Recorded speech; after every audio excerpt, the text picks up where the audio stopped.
ఏంటి నువ్వు చూసుకోలేవా? అయ్యో చూసుకోలేదండి, ఈసారి ఖచ్చితంగా చూసుకొని గుర్తాను. మీరెళ్ళండి.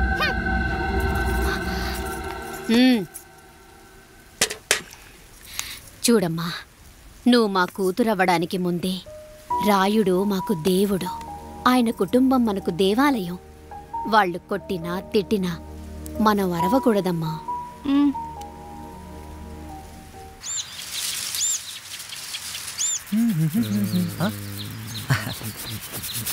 ఏంట్రా మిట్ట మధ్యన కసికసిగా పడిపోమెత్తున్నావేటి? మీకేంట్రా పెళ్ళిళ్ళయ్యాయి? పెళ్ళయ్యే కానీ కానీ కానీ హే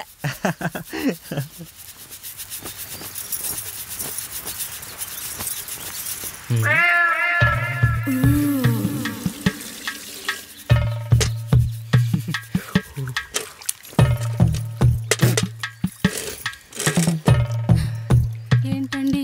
నీళ్ళు కావాలి.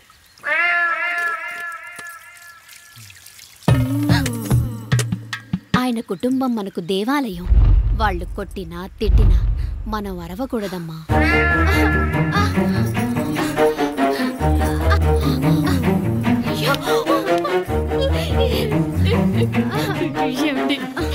ఏదో ఒకటి చెయ్యండి మీరు. వద్దు పండు, పెద్ద ఆయన దగ్గర మాటొస్తుంది. నేను చూడలేదు.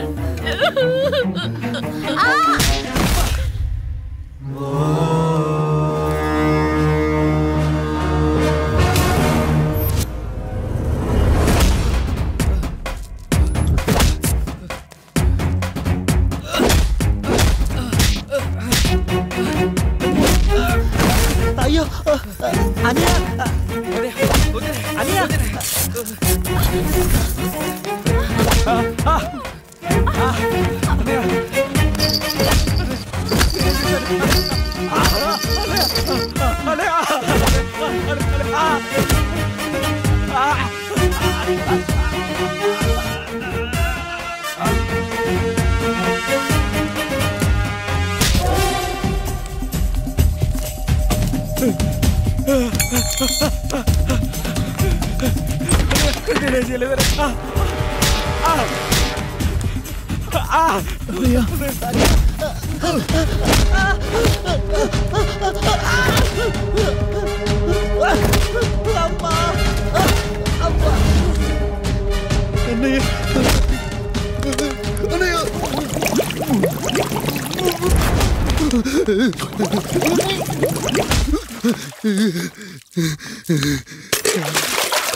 మా ముందు 7 తరాలు హత్యలు, దొంగతనాలు, వ్యభిచారాలు చేశాం, కానీ ఒక అమ్మాయిని మానభంగం చేసినట్టు చరిత్రలో లేదు.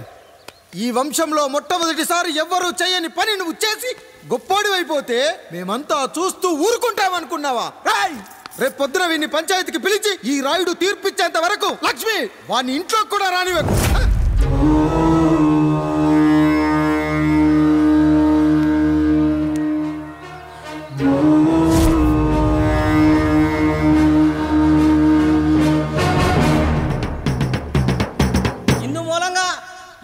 తెలియజేయమనగా పెదరాయుడు గారి కుమారుడు ఆయన తన ఇంట్లో పనిచేసే కాముడు కూతురుపై మానభంగ ప్రయత్నం చేసినందున రచ్చబండ దగ్గర తీర్మానం చేయబడింది.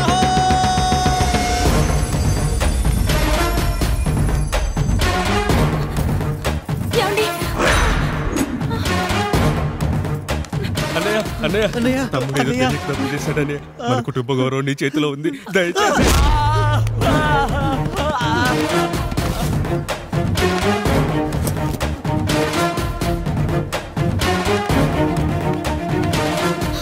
అయ్యా అయ్యా, తీర్పిచ్చే ముందు ఒక్కసారి ఆలోచించండి అయ్యా. ఎంతైనా మనింటి బిడ్డయ్యా. అవునయ్యా, అన్యాయం జరిగింది మా బిడ్డకి. చిన్నబాబు ఏదో చిన్న తప్పు చేశాడని. మనుషుల్లో 2 రకాలు. ఒకడు రోడ్డు మీద వెళ్తూ పొరపాటున పేడను తొక్కింది పేడ అని తెలుసుకొని నీట్గా వెళ్లి కడుక్కుంటాడు, వాడు ఉత్తముడు. ఇంకొకడు అదే పేడను తొక్కి రోడంతా బరబరా గీసి పరిసరాలను అపవిత్రం చేసి అప్పుడెళ్ళి కడుక్కుంటాడు, అలాంటి నీచుడు నా కొడుకు. నేను 3వ రకం. తొక్కింది పేడ అని తెలిసి కూడా దాని వేలుతో తీసుకొని ముక్కుతో వాసన చూసి ఆ దుర్వాసనను భరించి కడగాల్సింది చెప్పు కాదు, కడగాల్సింది పేడ అని తీర్పిచ్చేవాడే ఈ రాయుడు. రాయుడు.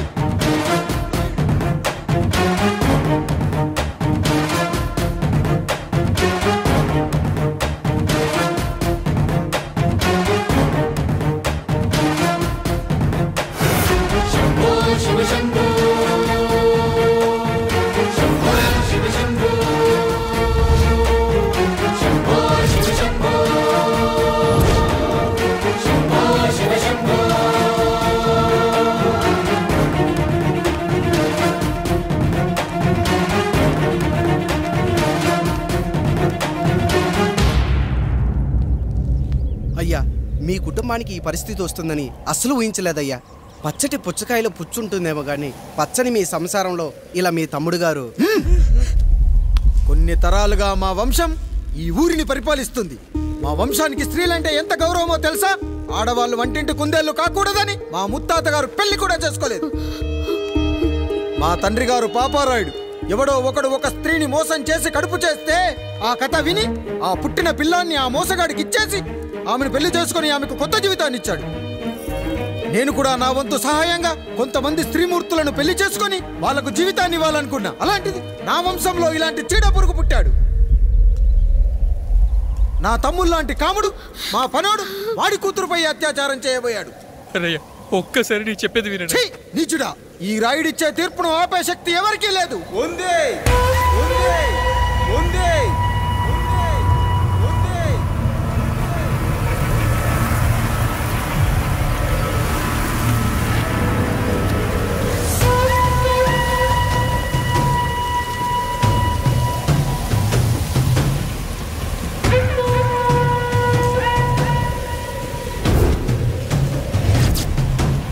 గుర్తుపట్టావా పెదరాయుడు?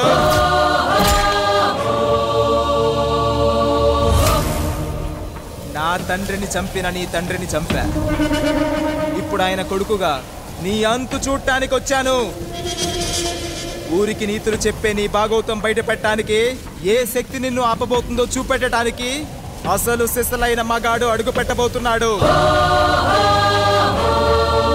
ఎవడిని చూడాలంటే మీ నవరంధ్రాలు కళ్ళుగా మారాలో వాడు రాబోతున్నాడు. చెప్పి వచ్చే తుఫాను కాదు వాడు, వచ్చాక చెప్పుకునే సునామీ వాడు. ఇక వాడిని ఆపటం అంటే ఎవరెస్ట్ ని క్రేన్ తో లేపటమే. పాపారాయుడు, పెదరాయుడు, ఆ రాయుడు, ఈ రాయుడు అని మీ బతుకుల్లో రాళ్లు వేస్తున్న వాళ్ళకి సమాధానం చెప్పడానికి వస్తున్నాడు అసలు సిసలైన Rayudu. So I'm presenting you the one and only Android.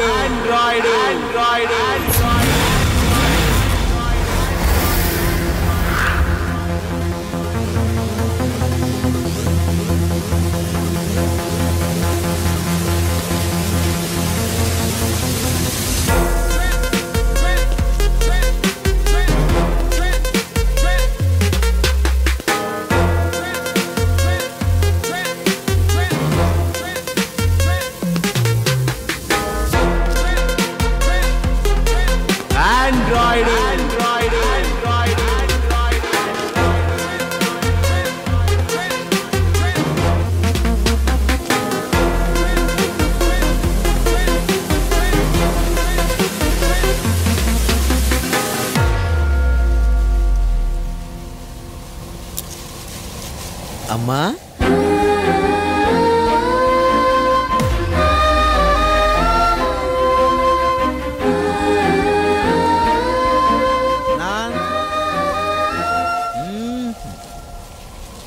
నాన్న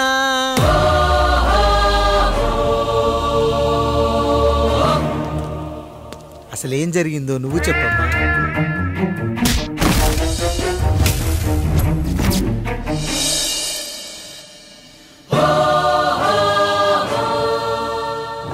ఏరా పెదరాయుడు, త్రికాలాత్రక ఓరి ఓరోరి ఆపరా నీ ఉన్మత్త గార్తాబారవాలు. ఎంత మర్వ ఎత్తిచ్చిన నువ్వు మరపునకు రాక హృదయశావిల్యమానములైన నీ మదోన్మాద అపరాధం నా మనోవితలమును రయ్యలు చేయుచున్నవే. అహో క్షీర వారాసి జనతారక సుధాకర కొనిదల నందమూరి అక్కినేని గట్టవనేని మంచు దగ్గుపాటి వంశ సముత్పన్న మహోత్తమ మహా నట పరిపాలిత చిత్ర సామ్రాజ్యమున నూతన వారసుడనై నిజభుజ వీర్య ప్రకంపిత చతుర్దశ భువన సూర్యవరణిలకు భ్రాతా సమానులైన చతుష్టి పితృవులకు అనుజుడనై సింహపురి తీరమున జన్మించి భరతఖండమున సకల జనులచే పరమ పావనిగా కీర్తింపబడుతున్న మహోత్తమ మహిళ ఈ పతివ్రత పండునకు పుత్రుడనై మానధనుడనై మనగడ సాగించు నన్ను చూసి ఈ విశ్వమంతయు ప్రచుడట పగులబడిన ఊటయా అనాదాని అవహేళన చేయుటయా. అహో తన సుతులతో తూయిడగు నన్ను పుత్రుడుగా సంభావింపక సన్మానింపక పితృధర్మ పరిదక్షుడై లజ్జా విముక్తుడై ఈ కపట పదరాయుడు నన్నేల వివాసుని సేవలే. అవునులే అశుద్ధ స్వరూపుడగు రాయణకు ఎగ్గేమి సిగ్గేమి. వంతున ఆలికి ముందు కాలిని పరిభోగించిన పర్యంతము రచ్చన కల్పించుతో పచ్చి వైభవంలో తేలించు వీడు తన ఇంట ముగ్ధదాసి సాంగత్యమున నన్ను కని తజించినంత మాత్రమున నేనేలా కటకట పడవాలి. ఊర కుక్క ఉచిత జ్ఞానముతో సంభోగించిన సరిపెట్టుకుంటున్నా ఈ లోకమున మూకుడుంటున్నా. అయినను దుర్వ్యాజమున సాగించు అవివేక న్యాయ విచారణ అని తెలిసి మేమేలా రావాలి. వచ్చితిమి పో విచక్షణాపేతమై సర్వత్ర కామ కలాపాలు సాగించి ఈ శునకమ్ము ఇచ్చట ధర్మ విధేతగా ఏలా ఉండవాలి. ఉండినాడు పో వృక్షమునకు వత్తము కట్టిన విదుక్షాపేక్ష కలిగి తన పరభేదములను మర్చి విచక్షణ రాహిత్యముతో అట్ట సంభోగమునకు పాల్పడు. ఈ త్రాపి ఉన్న చోట మా మాతృమూర్తి ఏలా ఉండవాలి. ఉండినది పో సజీవ భూచర మేష గోప సారూప్య మానవ సంచారిక విధానమున కాలవాలమగు ఈ గ్రామమున మేమేలా కాలు మోపవాలి. మోపితిమి పో సకల రాజాను కోటి సంక్షిప్త రత్నప్రభ నీరాజితంబగు మా పాదబద్ధములేల అపభ్రమణం చెందవాలి. ప్రతీకారేచ్ఛతో గ్రామమున పాదం మోపిన మమ్మలను ఈ గ్రామ సింహముతో సమరూపిణి అని అనుమానించి అసలితని జన్మరహస్యమేమన్నా జుగుప్సాభావంతో ఈ జనుల కల్లేలా చూడవాలి, నోరేలా వాగవాలి, చెవులేలా వినవాలి. ఆ విధి హతవిధి ఆ జన్మ శత్రుయేనని అనుమానించుచునే అరుదించిన మమ్మ అవమాన బడబానా జ్వాలలు దగ్ధమునర్చుచున్నవమ్మా. విముకుని సుముకుని చేసి మమితకు విజయము చేయించిన నీ విజ్ఞాన విశేష విధాదిత్యము ఏమైనవి తల్లి. రాయుడు కృతావమాన మానసుడనై మానాదిమాన వర్ధితుడనై మర్యాదాపూర్వకముగా అనుటయా లేక ఈ నా జన్మకారకుడైన ఈ నిరక్షర కుక్షుని క్షమించి వదిలేయుట ఇచ్చి కామాంధ వృద్ధులపై పగ సాధించలేమన్న మహోపేక్ష మా పైన వేరొకటియా ఏది కర్తవ్యం మనుటయా వీడందు చూసుటయా. రాయుడు నీకు క్షమాభిక్ష పెట్టుటకు మా అంతర్కరణం అంగీకరించుటలేదే. ఈనాయందు ప్రవహించు రుధిరము నీదే కదా, నీదే అని విర్రవీగుతున్న ఈ జనం ధనం భోగభ్యోగం నీ నుంచి అపక్రమించి నిన్ను వివస్తుడు గావించి మార్గ పదమధ్యమున సంసర్గ ముగ్ధుడు గావించదను. Pedarayudu time is hour and right time starts now.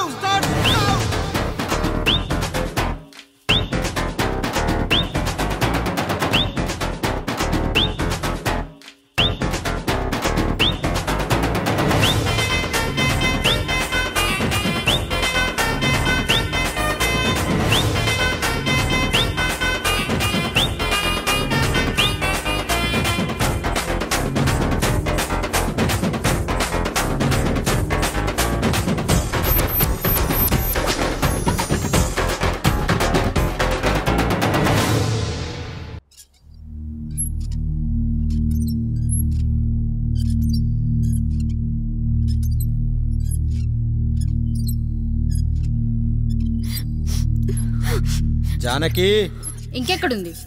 అక్క వెళ్ళిపోయిందండి. పాలక పాలేరుతో అండి. వెళ్లే ముందు ఉత్తరం రాసిచ్చింది, చదవమంటారా? ఏముంది అక్కడ చదవడానికి? మీ మనసులో చాలా మంది ఆడవాళ్ళకి ఖాళీ ఉందేమో కానీ బెడ్రూమ్ లో మంచంలో మట్టికి ఖాళీ లేదండి, అందుకే పోతున్నా అని రాసుంటుంది. అంతేనా వదినా? నువ్వుండు. అమ్మా ఎంత పరువు తక్కువ ఎవరి గదులో తలుపులేసుకోమని కేకలేశారు, మరిదిగారు చెయ్యేశారని తరిమేశారు. పరువు ప్రతిష్ట మన ఇంటికేసిన సొన్నం అన్నారు. తీరా చూస్తే పని మంచితో సరసం సంతానం.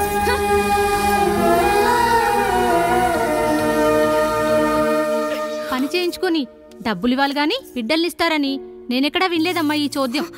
ఇంకా మీరు ఆపుతారా? మీరేంట్రా ఏం మాట్లాడరు? ఏం మాట్లాడాలమ్మా? తమ్ముడు తప్పు చేశాడని పట్టుకుని కొట్టారు. అదే తప్పు ఆయన గారు చేస్తే మాత్రం ఆయన ఒక్క మాట కూడా అనకూడదా?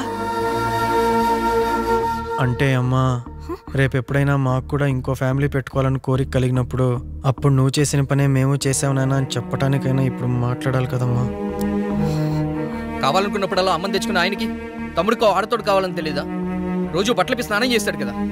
తమ్ముడు బాగా ఎదిగాడని అర్థం కాలేదా? పని మనిషితో ఆయన చేస్తే శృంగారం, ఆవిడ కూతురుతో నేను చేస్తే వ్యభిచారమా?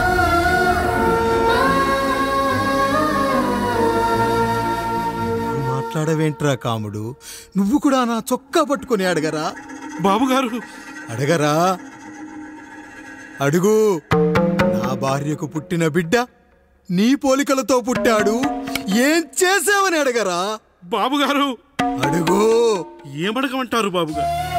నాకు మీ తమ్ముళ్ళకున్నంత జ్ఞానం లేదు. మా ఇంట్లో ఉండేది నలుగురు, కానీ బాత్రూంలో ఉండేది సబ్బు బిళ్ళ ఒక్కటే. నేను స్నానం చేసిన తర్వాత నా భార్య కూడా ఆ సబ్బుతోనే స్నానం చేస్తుంది. నా భార్య ముట్టుకుందని సబ్బు బిళ్ళ మీద కోపడతామా?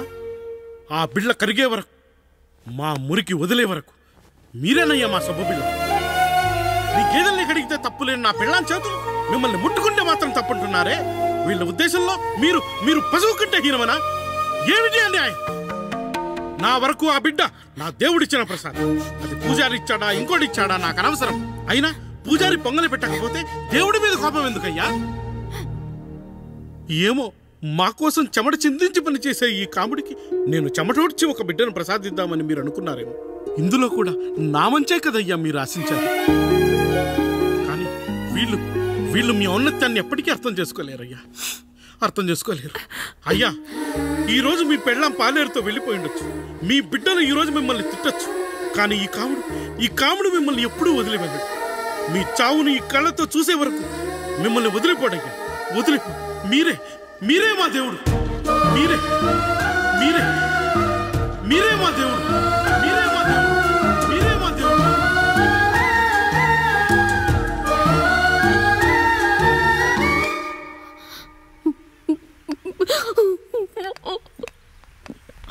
చిన్నయ్య కాఫీ.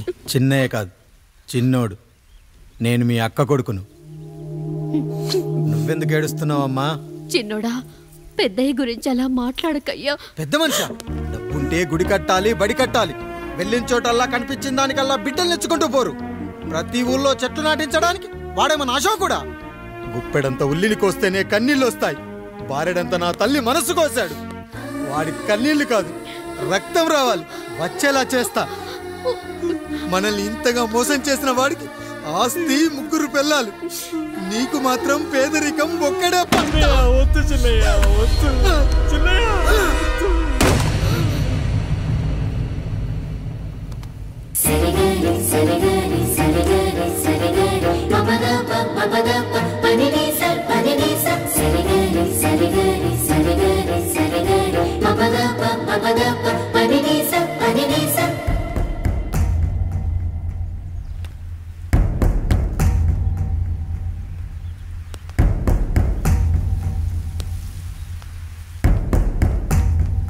నాన్న, నాన్న. బాబుగారు, బాబుగారు కాదు నాన్న, నేను నీ బాబు. నాన్న, మీరు మా పెద్దయ్య బిడ్డ కదయ్యా. కష్టపడి రైతు దుక్కి దున్ని కోత కోస్తే విత్తనాల ఫ్యాక్టరీ వాడొచ్చి ఈ పంట నాది అంటే ఒప్పుకుంటావా నాన్న? ఈ భూమి నీది, ఈ పంట నీది. నేను నీ బిడ్డను నాన్న, నీ బిడ్డను. కానీ ఆ రూపం, ఈ ముఖం ఒక్కటే వాడిది నాన్న. కింద బాడి చూడు, ఇద్దరం ఒకేలా లేవు. నేను నీ బిడ్డను నాన్న. బాబు, నాన్న, బాబు, నాన్న, ఒక్కసారి నన్ను ఎత్తుకో నాన్న.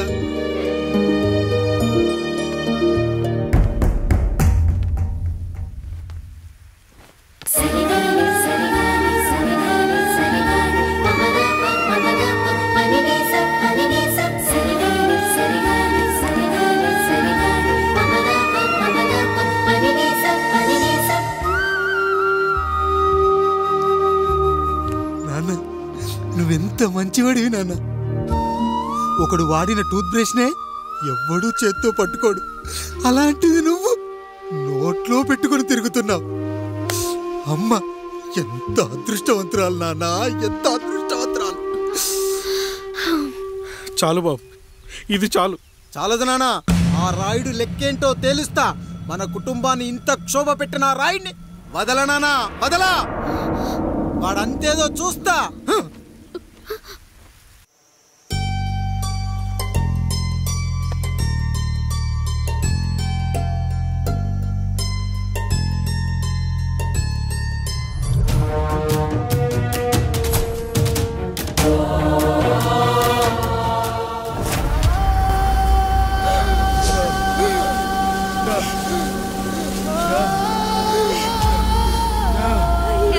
చూడండి అయ్యా, వీళ్ళని చూసాకైనా మీ మనసు కరెక్ట్ లేదా? తాగటానికి నీళ్లు లేక చావు బతుకుల మధ్య కొట్టు బిట్టాడుతున్నారయ్యా. పచ్చగా ఉండే ఈ ప్రాంతానికి ఏం దిష్టి తగిలిందో ఏమో. భూమిలోనే కాదు, మా కళ్ళల్లో కూడా నీరు ఇంకిపోయేలా చేశాడా దేవుడు. ఈకంతా మీ చేతుల్లోనే ఉందయ్యా. చూడమ్మా, వర్షాలు లేక కరువుతో రాష్ట్రం కష్టాన్ని కూడా అరువు తెచ్చుకుని బతుకుతుంది. నా కాళ్ళ మీద పడితే ఏమీ రాదు, పైనుండి వర్షం పడాలి.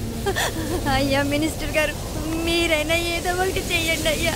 నేనేం చేయనమ్మా, ఇక దేవుడే మిమ్మల్ని కాపాడాలి. ఎవడొస్తాడే మిమ్మల్ని కాపాడడానికి? ఎన్నాళ్ళు అడుగుతారా ఎవడొస్తాడు, ఎప్పుడొస్తాడు, ఎక్కడి నుంచి వస్తాడు అని? పేదవాడికి కష్టం వచ్చినప్పుడల్లా ఇదే మాట. 70 ఏళ్లుగా హీరో రావాల్సి వచ్చినప్పుడల్లా ఇదే మాట. ఇంకా ఎన్నెళ్ళు అడుగుతారా? ఎవడొస్తాడే మిమ్మల్ని కాపాడడానికని మీరు మమ్మల్ని అడగటం, వస్తాడ్రా అని మేము మీకు చెప్పడం. అయినా సరే మళ్ళీ మీకోసం ఇంకోసారి చెప్తున్నాను, వస్తాడు, వస్తాడు. ఆకాశాన్ని చింపుకుంటూ వస్తాడు, నేలను పగలగొట్టుకుంటూ వస్తాడు. ఎవడు? దేవుడు. దేవుడా? రాయికి వరమిచ్చిన రాముడు దేవుడైతే, ద్రౌపదికి చీరిచ్చిన కృష్ణుడు దేవుడైతే, ఈ ఊరికి ఆయనే దేవుడు. ఆ దేవుడికి ఇంకో పేరే రాయుడు, పాపారాయుడు, పాపారాయుడు.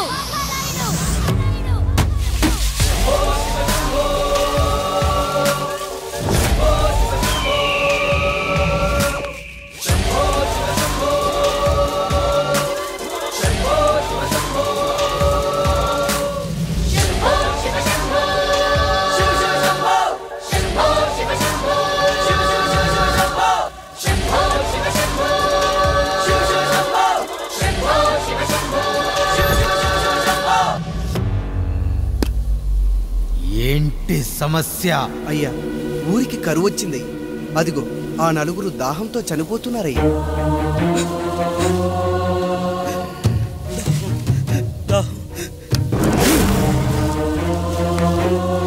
పాపారాయుడు తీర్పు ప్రకటిస్తున్నాడు. ఈ గ్రామం ఇంతకు ముందెప్పుడు ఎదురవ్వని సమస్య. అందుకే ఈ సమస్యని నా సర్వేంద్రియాలను కేంద్రీకరించి, నవరంధ్రాలను బిగించి ఆలోచించి ఈ నా తీర్పు ప్రకటిస్తున్నాను. దాహంతో అలమటిస్తున్న ఆ నలుగురికి వెంటనే బావులు తవ్వించి వాళ్లకు నీళ్ళివ్వండి. అంత సమయం లేదయ్యా. మరో 5 నిమిషాలు వారి చేత నీళ్లు తాగించిపోతే చచ్చిపోతారయ్యా. పూజారి, మరేంటి ఇప్పుడు దీనికి పరిష్కారం?